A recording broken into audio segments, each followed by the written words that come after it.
Pemirsa, Selasa 9 Desember 2025 lalu, tepat pada pukul 12 waktu 40 waktu Indonesia Barat, nyawa 22 orang melayang dalam tragedi kebakaran yang terjadi di Gedung Teradron, kawasan Cempaka Putih, Kemayoran, Jakarta Pusat. Sebuah tragedi yang merenggut banyak nyawa, bukan hanya mengguncang hati pihak keluarga saja, namun juga masyarakat luas. Kebakaran ini bukan semata-mata soal api, namun ini bisa menjadi salah satu potret suram. Begitu rentannya, begitu banyak celah hal-hal yang tidak diperhatikan dalam aspek keselamatan di dunia kerja.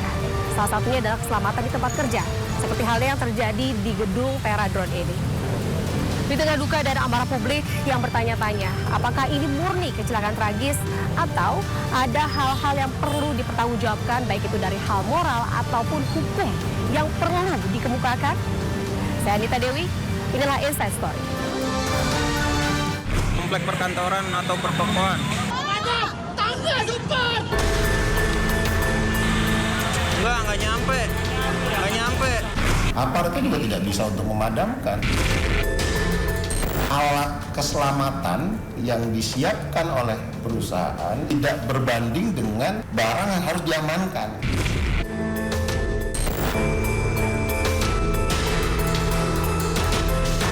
Kalau emang Tuhan berkehendak, kita juga mau bilang apa ya? Kita hanya bisa ikhlas. Tapi kan sebagai ibu, kan gimana sih? Kan kalau nggak habis pikir, gimana Rehan meregang nyawanya?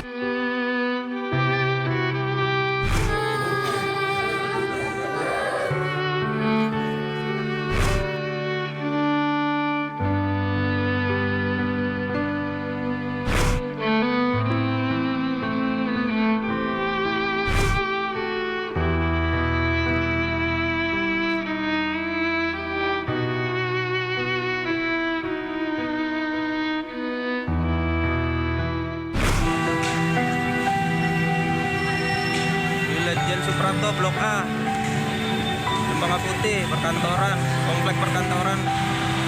Enggak nyampe. Tangga depan!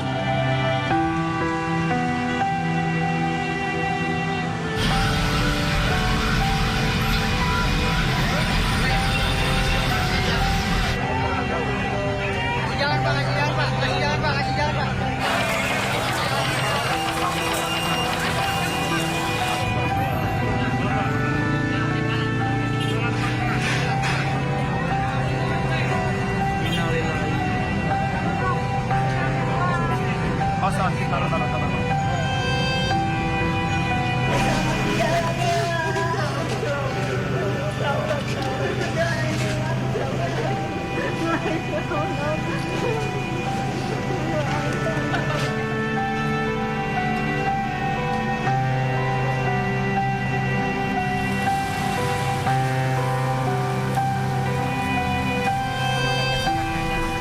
Terus berbau sangit, berbau motong, sampai nak opinya.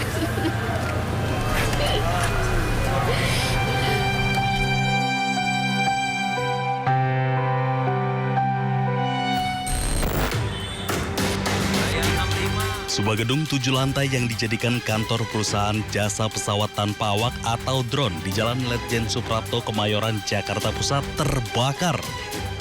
Titik api yang berada di lantai bawah membuat seluruh ruangan di lantai atas dipenuhi kepulan asap. Belasan karyawan terjebak di lantai paling atas gedung. Evakuasi berjalan dramatis, para karyawan harus bergantian menuruni anak tangga setinggi 15 meter di dinding luar gedung. Menurut salah seorang karyawan yang berencana akan menyantap makan siang berlarian naik ke lantai atas ketika melihat kobaran api di lantai dasar. Rata-rata banyak karyawan cewek atau gimana Pak? Rata-rata cewek, karena kan kejadian ini pas jam makan siang seperti itu. Jadi jam makan siang, di bawah juga minim pengamanan seperti itu. Jadi ketika kebakaran mungkin orang lagi makan siang ya seperti itu. Berarti yang kebakar hanya lantai dasar aja atau? Lantai dasar aja.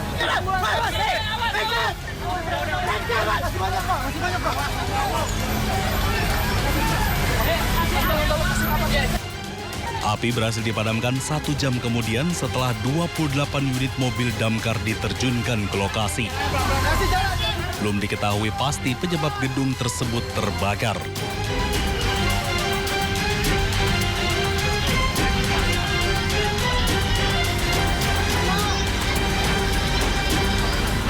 Pemirsa, polisi menemukan temuan mengejutkan dalam tragedi kebakaran yang melanda area gedung perkantoran Tera Drone di kawasan Jakarta Pusat, tepatnya Cempaka Putih.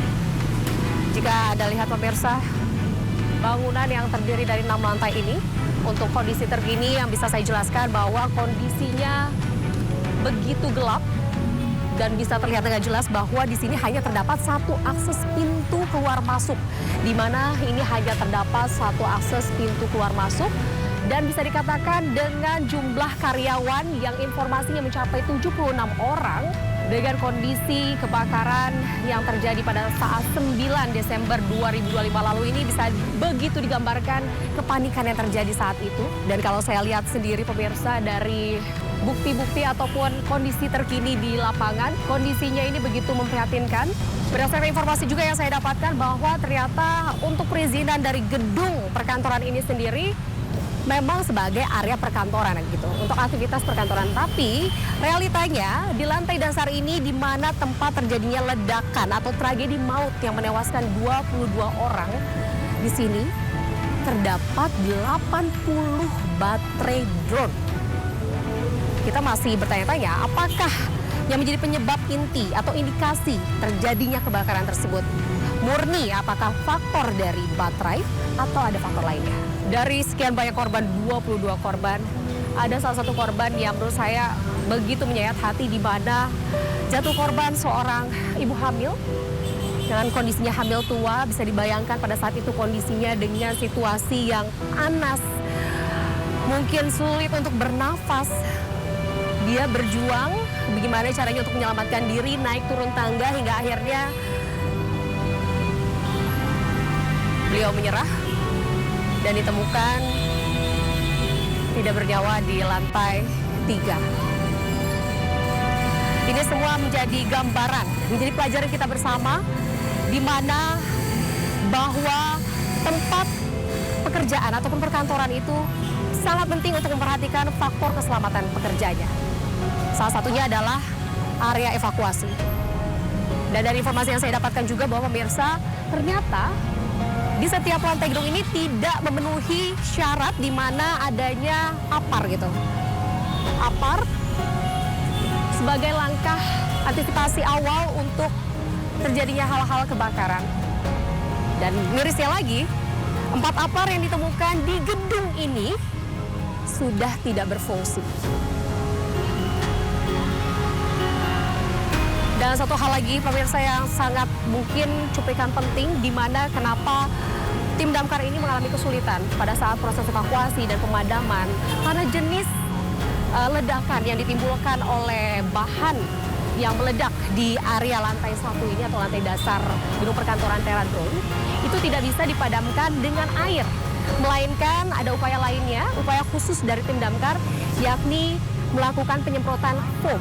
Ini menjadi perhatian khusus buat kita semua. Ternyata tidak semua kebakaran bisa ditangani dengan cepat. Salah satunya di kasus tragedi maut yang melanda gedung Tera Drone.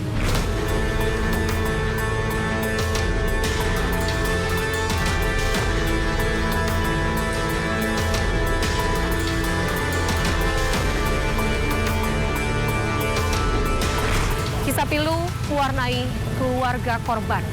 Kejadian tragis kebakaran maut di gedung Tera Drone.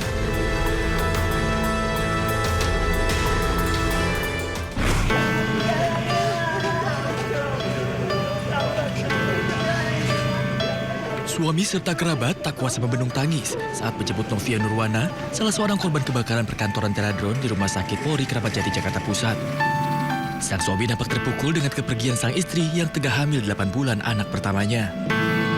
Usai diserahkan, jenazah korban akan diberangkatkan menuju kampung halamannya di Kabupaten Tanggamus, Kota Lampung untuk dimakamkan. Satu persatu keluarga korban mendatangi posko antemortem Rumah Sakit Polri Kramat Jati, Jakarta Timur Selasa sore. cuma berbau sangit, berbau botol. Tangis pun tak terbendung saat keluarga mengetahui salah satu kerabatnya menjadi korban dalam peristiwa kebakaran di PT Teradron.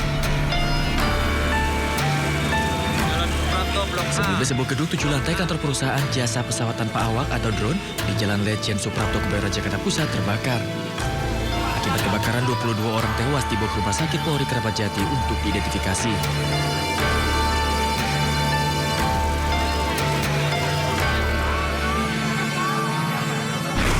Tragedi kebakaran di gedung Teradron ini menyita perhatian publik sangat besar. Banyak hal-hal yang menjadi tanda tanya publik. Sebenarnya apa yang terjadi pada saat insiden itu? Salah satunya adalah tidak adanya pintu emergensi atau pintu keluar darurat, di mana di lantai dasar ini yang terjadi titik lokasi ledakan dari baterai-baterai itu. Bisa kita lihat tanda-tandanya pemirsa.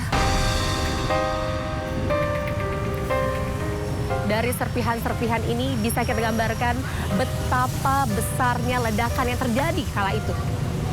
Kaca-kaca aja jadi serpihan seperti ini.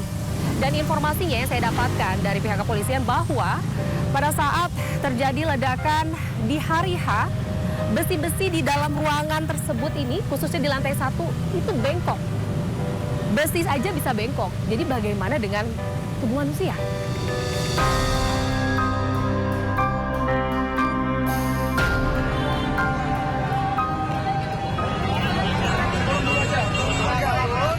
Ada cerita pilu di balik peristiwa kebakaran gedung Teradron yang terjadi Selasa siang. Pariem, salah satu korban kebakaran, diketahui sebagai tulang punggung keluarga asal Lampung.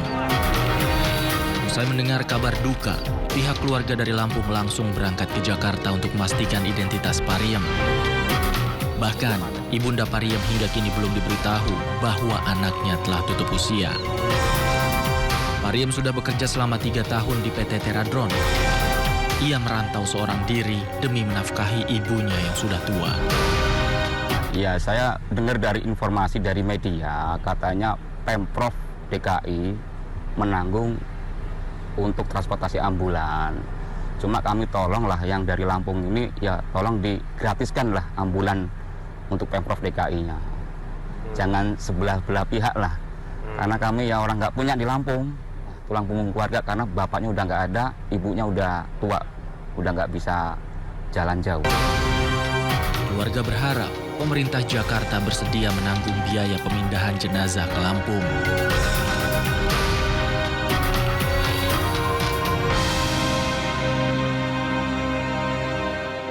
Nah, pemirsa, untuk mengetahui seluk-beluk seperti apa kondisi ataupun aktivitas keseharian dari gedung perkantoran area Teradron ini, saya sudah bersama dengan Pak Rian. Beliau ini selaku pihak keamanan gedung area kompleks perkantoran di Cempaka Putih ini ya Bapak ya.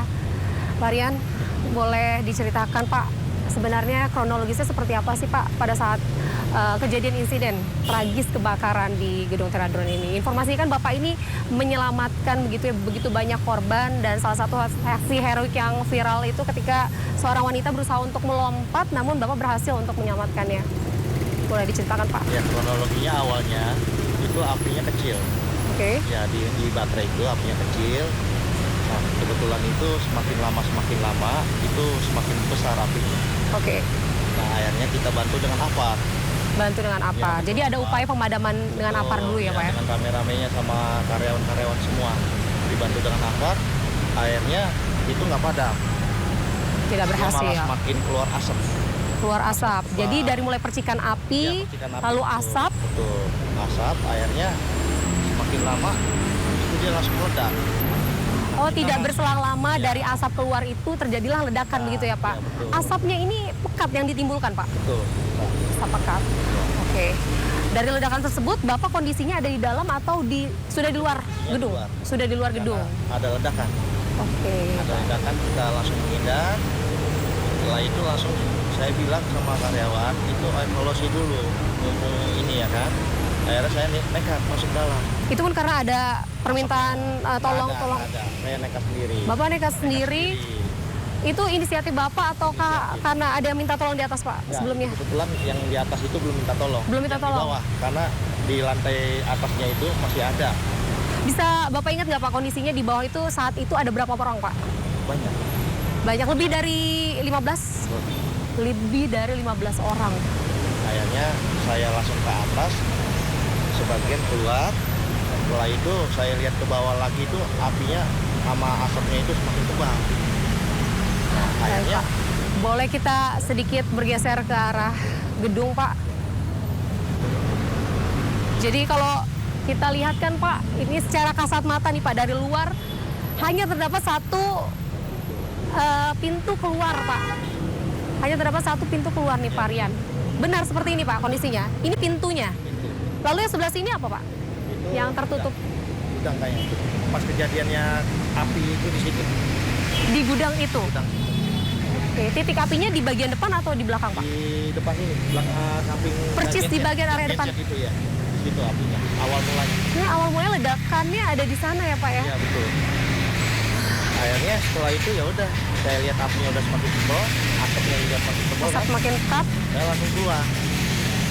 Bapak mengevakuasi diri. Saya telepon istri saya, nggak diangkat. Akhirnya ya udah, saya pasang badan, saya keluar. Alhamdulillah akhirnya bisa keluar. Setelah itu saya evakuasi motor sama barang-barang sama warga. Evakuasi motor. Setelah itu ada yang manggil saya di atas. Tolong, Bang Rian, tolong. Ya udah, akhirnya gimana caranya? Saya langsung lari ke belakang rumah warga. Saya lihat itu gimana caranya. Saya bisa nolongin 15 orang itu. Oh, jadi ada akses lain kah Pak selain ini? Nggak ada sebenarnya. Sekali. Berarti itu melalui mana Pak aksesnya? Saya melalui kantor sebelah. Kantor sebelah ya? betul. Boleh ditunjukkan Pak sama kami? Baik, kita akan lihat langsung lokasi di mana Pak Rian melakukan upaya proses evakuasi dari korban yang selamat ya Pak ya? Saya melalui kantor ini Pak. Di sebelah. Kantor ini kantor apa nih Pak kalau boleh saya tahu? Saya kurang paham juga kantor apa. Oke. A5. Tapi pada saat itu bersedia atau terbuka gitu ya Pak? Ya, ditutup awalnya. Awalnya ditutup, karena kan tapi lampu mati. Saya suruh matiin Oke. semua karena kebetulan orang kantor karyawan keluar semua. Saya minta izin sama yang punya kantor. minta izin, oke. Saya bilang. Namun dia ada di dalam ya kondisinya ya? Masih Enggak, di luar sini. Oh di luar? Keluar karena kan matiin ya. Oke. Karena mungkin takut. Nah, akhirnya saya minta izin. Mhm. Pak, saya minta izin masuk ke kantor. Saya mau nolongin orang yang ada di atas 15 orang itu. Oke. Dan beliau Akhirnya mengizinkan? Jangan Pak Rian. Karena Oh dilarang? situasinya begini, saya nekat, niat saya mau nolong, akhirnya saya naik ke atas. Ini nggak di sini ya, Iya. ada lagi. Oh, masih ada lagi Pak? Ke belakang. Belakang. Jadi ini ada pintu belakangnya ya Pak, gedung ini ya Pak ya? Saya naik ini dulu, tapi ada lagi, ada toren warna biru. Oke. Saya merayap. Bapak merayap di sana? Yang merayap Seorang diri tuh Pak, Sendiri. berdasarkan inisiatif Pak Rian, sendiri. berdasarkan akhirnya saya naluri langsung merayap kemanusiaan lagi. ya? Akhirnya ketemulah ada tangga itu yang 15 orang itu. Saya bilang, saya Oke. mau nyelamatin kalian. Jangan lompat. Tadi ada yang mau lompat. Mungkin sudah pasrah ya Pak? Udah asap udah tebel. Setelah itu perempuan yang pakai kerudung warna-warna pink, itu dia langsung naik tangga pelan-pelan. Oke. Setelah pas sampai ke bawah itu dia langsung lompat. Nah, setelah itu Kondisinya lompat itu kira-kira jaraknya berapa meter Pak ke bawah? saya segini lah. Oh, Nah, masih tinggi ya, ini lebih dari hampir 5 meter Pak. Ya mungkin itu. Nah, akhirnya ya udah dia lompat, saya langsung tangkap dia Bapak tangkap posisinya di bawah? di bawahnya. Oke. Nah, di bawahnya itu asbes. Saya tangkap, alhamdulillah akhirnya selamat. Selamatlah beliau. Setelah itu damkar datang. Saya minta damkar datang ke bawah tangga. Siapa yang menghubungi pihak damkar Pak? Ada posisinya di bawah. Saya langsung panggil teriak karena kan orang banyak Pak. Oke.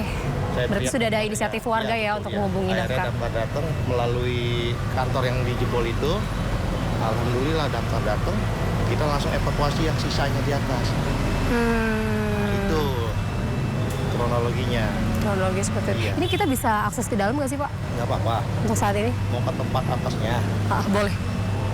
Yang saya lalui ini. Oh. Kayak tadi itu ya nggak apa-apa. Boleh. Silakan. Yuk kita coba ya. Kita pengen lihat seperti apa.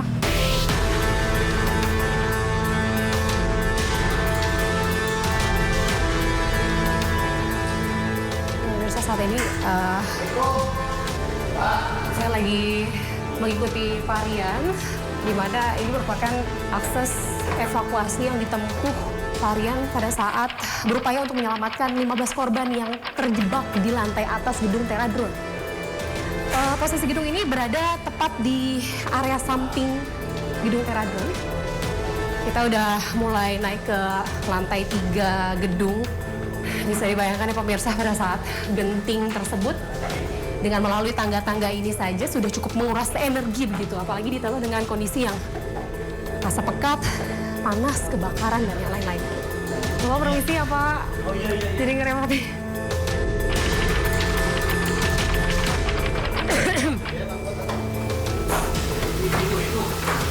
Ini naik tangga aja udah nguras energi, Pak.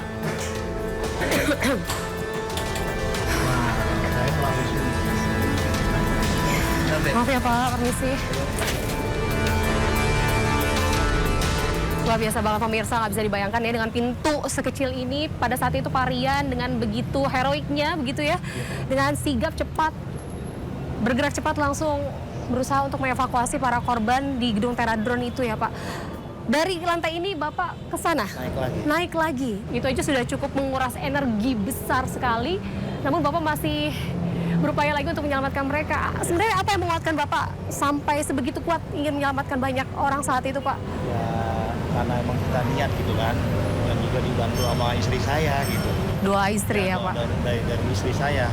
Saya bismillah aja gitu. Emang kita niat untuk menolong gitu. Baik pemirsa, jadi saat ini posisinya saya dan Pak Rian ini tepat berada di samping gedung Teradron. Ini posisinya pemirsa. Ini adalah gedung Teradron.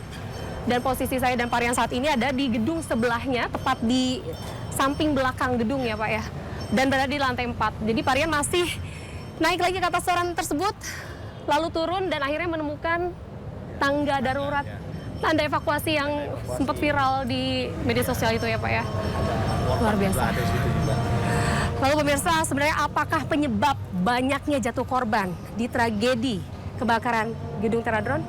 Saksikan informasi selengkapnya sesaat lagi. Tetaplah di Inside Story.